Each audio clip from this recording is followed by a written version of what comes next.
Essa mensagem foi ministrada no templo da Igreja Batista Nova Jerusalém, bairro Betânia, Ipatinga.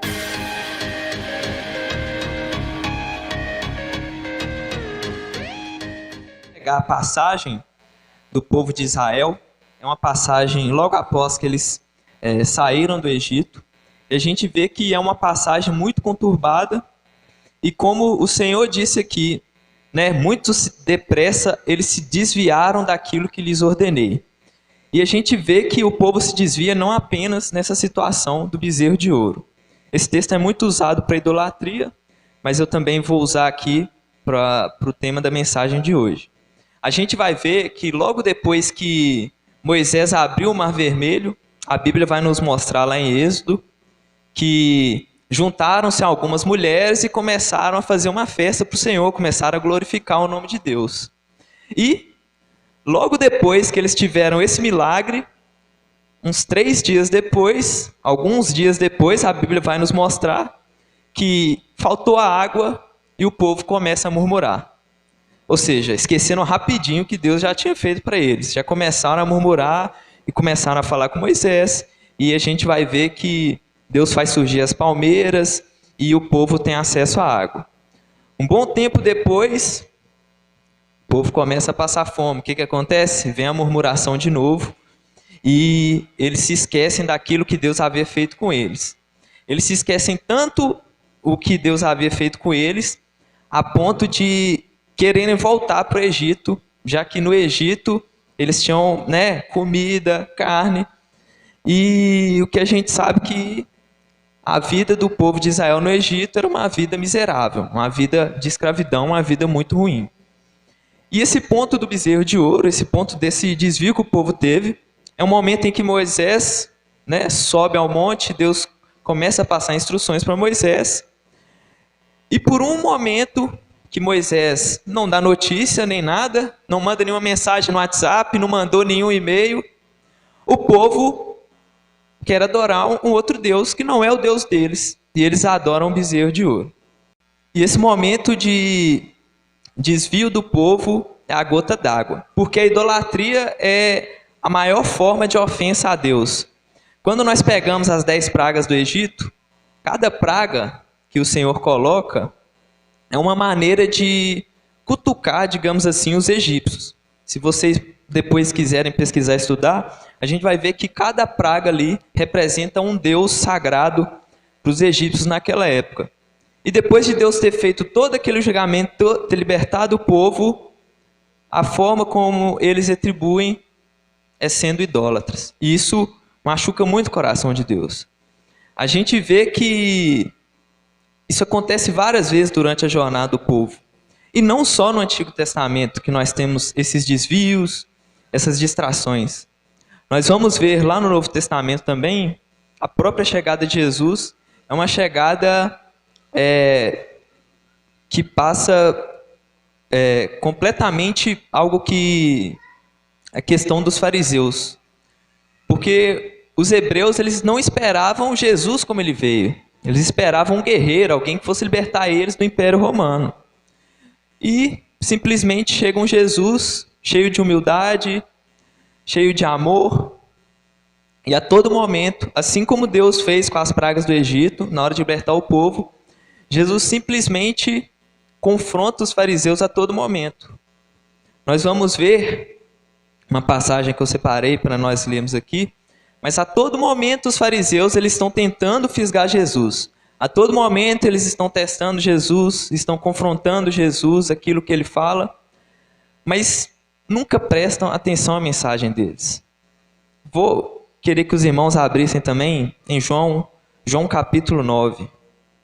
A próxima passagem que eu irei ler, João 9, que é a passagem que Jesus cura o cego. Essa passagem é a passagem que Jesus cura um cego de nascença. Então, João 9,6, ele vai falar o seguinte. Jesus vai se encontrar com o cego, ele vai dizer, ele vai fazer um milagre, Ele, tendo dito isso, cuspiu no chão, misturou terra com saliva e aplicou-a aos olhos do homem. Então lhe disse, vá lavar-se no tanque de Siloé. O homem foi, lavou-se e voltou vendo. Seus vizinhos e os que anteriormente o tinham visto mendigando perguntaram: não é este o mesmo homem que costumava ficar sentado, mendigando? Alguns afirmavam que era ele. Outros diziam: não, apenas se parece com ele. Mas ele próprio insistia: sou eu mesmo. Então, como foram abertos os seus olhos? Interrogaram-nos eles. Ele respondeu: o homem chamado Jesus misturou terra com saliva, colocou nos meus olhos e me disse que fosse lavar-me em Siloé. Fui, lavei-me e agora vejo. Eles lhes perguntaram: onde está esse homem? Não sei, disse ele. Os fariseus investigam a cura. E levaram aos fariseus o homem que fora cego. Era sábado, o dia em que Jesus havia misturado terra com saliva e aberto os olhos daquele homem. Então os fariseus também lhe perguntaram como ele recuperara a vista. O homem respondeu: ele colocou uma mistura de terra e saliva em meus olhos, eu me lavei e agora vejo. Alguns dos fariseus disseram: esse homem não é de Deus, pois não guarda o sábado. Mas outros perguntavam: como pode um pecador fazer tais sinais miraculosos? E houve divisão entre eles. Tornaram, pois, a perguntar ao cego: que diz você a respeito dele? Foram os seus olhos que ele abriu. O homem respondeu: ele é um profeta. Os judeus não acreditaram que ele fora cego e havia sido curado, enquanto não mandaram buscar os seus pais. Irmãos, vamos partir agora para o versículo 24. Eles, só contextualizando nessa parte do versículo 20, eles vão chamar os pais do cego e vão perguntar para os pais do cego se ele realmente era cego de nascença e se ele realmente era filho deles. E já no versículo 24, pela segunda vez, chamaram o homem que fora cego e lhe disseram: para a glória de Deus, diga a verdade, sabemos que esse homem é pecador. Ele respondeu: não sei se ele é pecador, não. Uma coisa sei, eu era cego e agora vejo. Então lhe perguntaram: o que lhe fez ele? Como lhe abriu os olhos? Ele respondeu: eu já lhes disse, e vocês não me deram ouvidos. Por que querem ouvir outra vez? Acaso vocês também querem ser discípulos dele? Então o insultaram e disseram: discípulo dele é você. Nós somos discípulos de Moisés. Sabemos que Deus falou a Moisés, mas quanto a esse, nem sabemos de onde ele vem. O homem respondeu: ora, isso é extraordinário. Vocês não sabem de onde ele vem, contudo ele me abriu os olhos. Sabemos que Deus não ouve pecadores, mas ouve o homem que o teme e pratica a sua vontade. Ninguém jamais ouviu que os olhos de um cego de nascença tivessem sido abertos. Se esse homem não fosse de Deus, não poderia fazer coisa alguma. Diante disso, eles responderam: você nasceu cheio de pecado, como tem a ousadia de nos ensinar? E o expulsaram. Irmãos, essa passagem é uma passagem muito boa, porque a gente já vê aqui que, além de Jesus curar o cego, ele já faz outra coisa que os fariseus tinham costume, que era guardar o sábado. Então, Jesus ele já confronta os fariseus com isso, fazendo a cura no sábado. E a gente vê que os fariseus estavam tão cegos, tão preocupados em armar para Jesus, digamos assim, tão preocupados em fisgar Jesus, que eles não deram atenção ao milagre. Eles não deram atenção ao que Jesus veio fazer.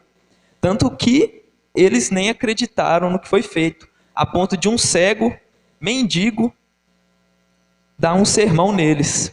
Literalmente, os fariseus, irmãos, eles, desde criança, eles aprendiam sobre a Bíblia, sobre as Escrituras, né? E um cego simplesmente dá uma lição de humildade para eles, a ponto, né, do versículo 34, eles falarem: você nasceu cheio de pecado. Como que você tem a ousadia de nos ensinar? Irmãos, o que a gente percebe, que acontece hoje em dia, é que cada vez mais nós estamos entrando em uma realidade nossa. Nós estamos criando a nossa realidade. Nós estamos vivendo a nossa bolha. A gente pega, eu citei o exemplo do Instagram, vou falar um termo um pouco técnico, mas eu espero que os irmãos entendam. Mas essas redes sociais, o Instagram, o YouTube, o TikTok, tudo, ele foi feito para que ele se adapte ao seu gosto. Então, se eu pegar o meu celular aqui, entrar na minha conta do Instagram, ir lá no explorar, ir lá pesquisar, os vídeos que forem aparecer para mim vão ser vídeos que eu gosto. Os posts que forem aparecer para mim são posts que eu gosto. Se eu pegar o celular do meu pai, o Instagram do meu pai, vai ser outra coisa. O da minha mãe vai ser outra coisa. Isso é perigoso por quê, irmãos? Porque cada um consome uma realidade diferente. Todos nós estamos consumindo realidades diferentes e muitas vezes a gente não está olhando para o mundo real. Nós não estamos observando o que está acontecendo à nossa volta. A gente pode perceber isso nos fariseus. Os fariseus, eles criaram uma bolha de que o Cristo que ia vir ia ser o Cristo que ia libertar o povo dos romanos, e depois chega um Jesus totalmente diferente, mudando tudo aquilo que eles acreditavam, toda a lei que eles acreditavam.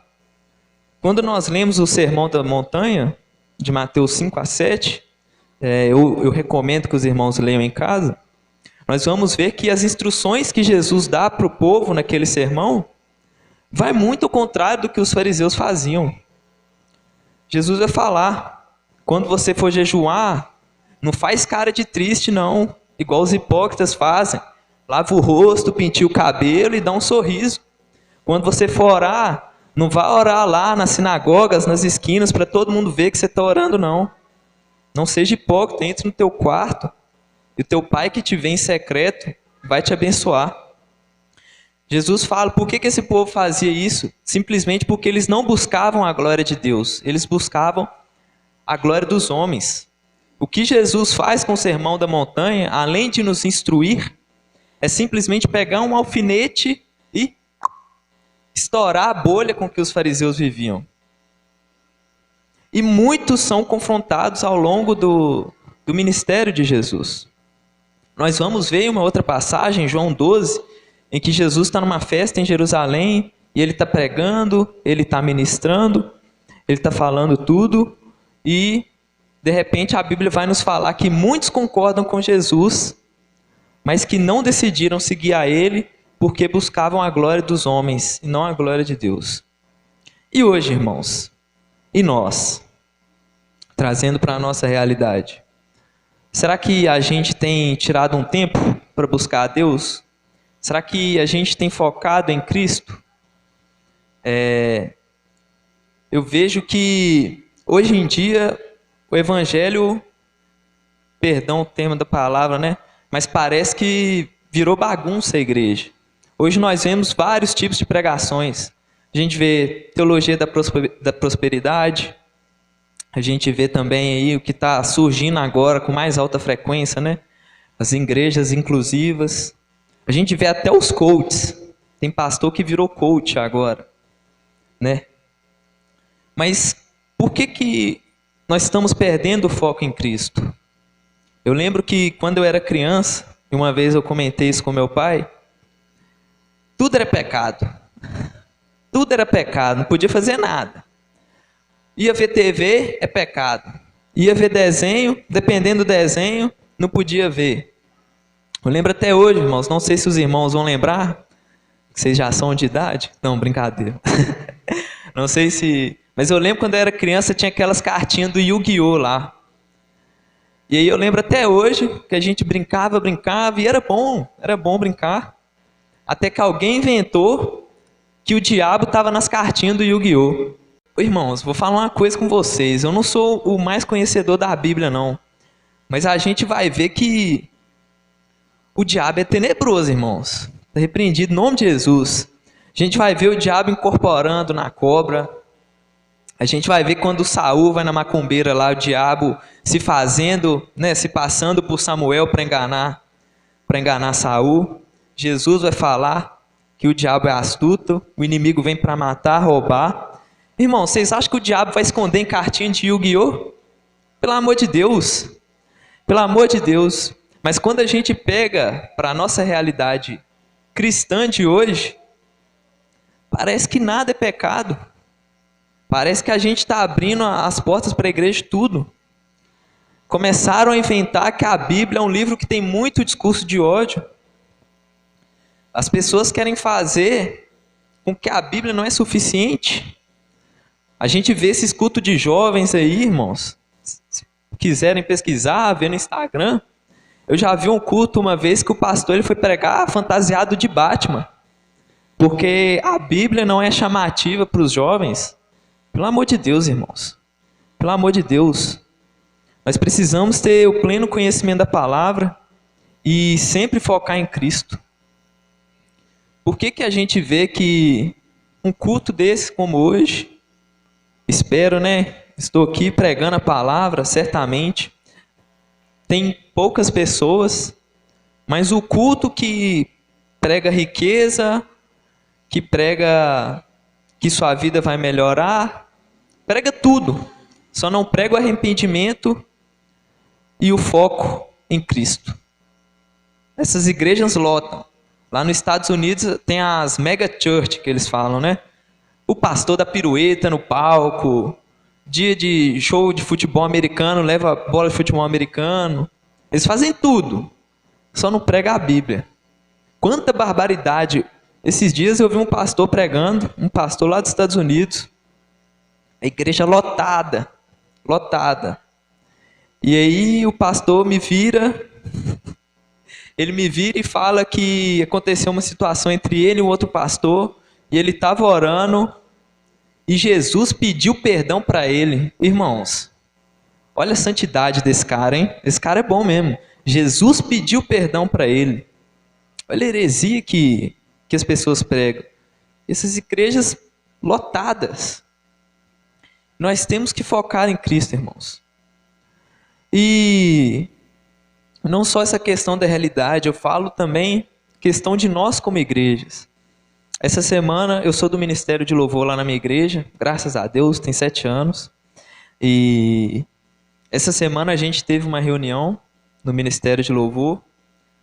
Aconteceu uma situação lá com uma irmã e o povo decidiu reunir. E antes da reunião, eu estava pensando assim, meu Deus do céu, o pastor, o que a gente vai falar lá, né? Vai falar que fulano precisa tocar melhor, fulano precisa cantar melhor, que as músicas que o povo está pedindo é tudo antiga, tem que renovar o repertório. O que o povo vai falar lá? E eu pensando dessa maneira. Na hora que nós chegamos na reunião, a primeira coisa que o pastor fala é que nós, como Ministério de Louvor, precisamos aprender a viver em unidade. Toma, eu tomei um tapa na cara. Falei, toma. A última coisa que a gente falou na reunião foi sobre técnica, irmãos.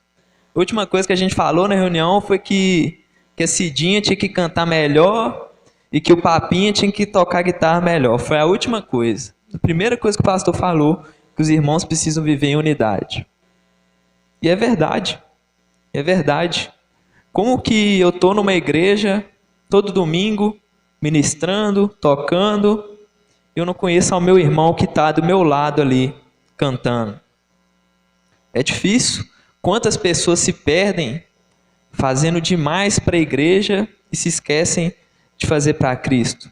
Ligam, né, para as denominações, para o nome, né, para a placa da igreja e se esquecem. Irmãos, nós temos que entender que nós precisamos mudar. E além dessa realidade que hoje cada um vive, dessa bolha que cada um vive, nós temos que entender que nós somos capazes de influenciar os outros. E nós vemos isso no próprio Jesus. Como ele influenciou as outras pessoas, né, a seguirem ele. Mesmo com uma palavra de afronta, uma palavra de mudança para a vida das pessoas, que vai contra aquilo que os fariseus pregavam e viviam, nós vamos ver que muitos deles ainda foram influenciados por Cristo. Não só isso, mas como uma passagem também. Olha como uma roda de pessoas convenceu Arão a fazer um bezerro de ouro para o povo adorar. E eu não estou entrando no mérito da idolatria aqui, porque nós temos que tomar cuidado, irmãos. Porque hoje é só uma distração. Mas pode ser que se você não tomar cuidado, o seu celular vai virar o seu Deus. Vai virar o seu Deus, ele vai tomar conta da sua vida. Porque é um perigo muito grande esse que temos.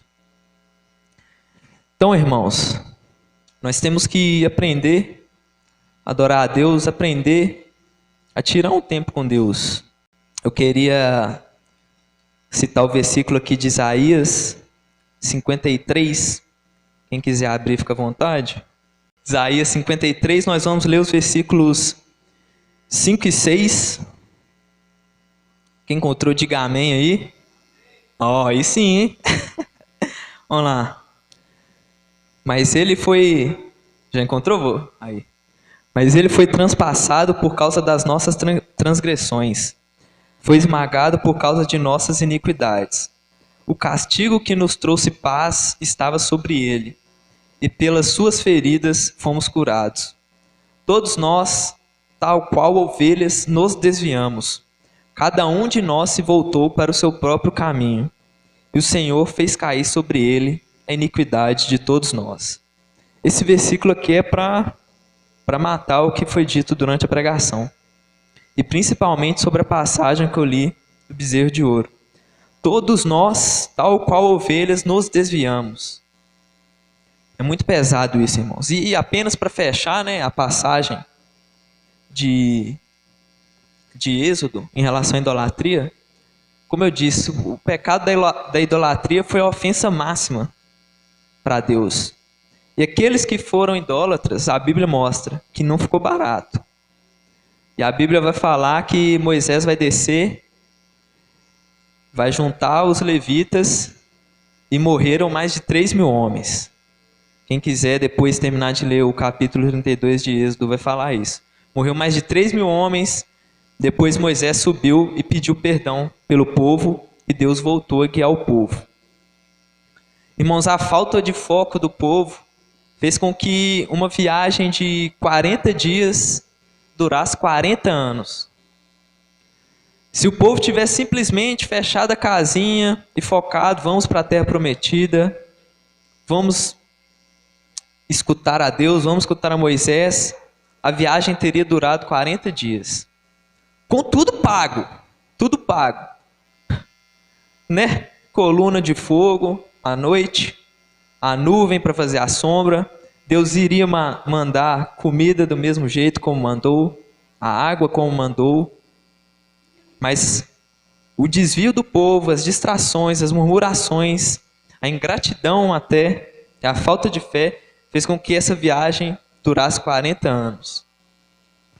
Irmãos, e só para fechar aqui, o que eu disse sobre nossa realidade de influenciar os outros. A melhor maneira que nós temos para influenciar outras pessoas e trazer outras pessoas para Cristo é se chegando mais a Ele. É se livrando dessas distrações e tirando um tempo de qualidade com Deus.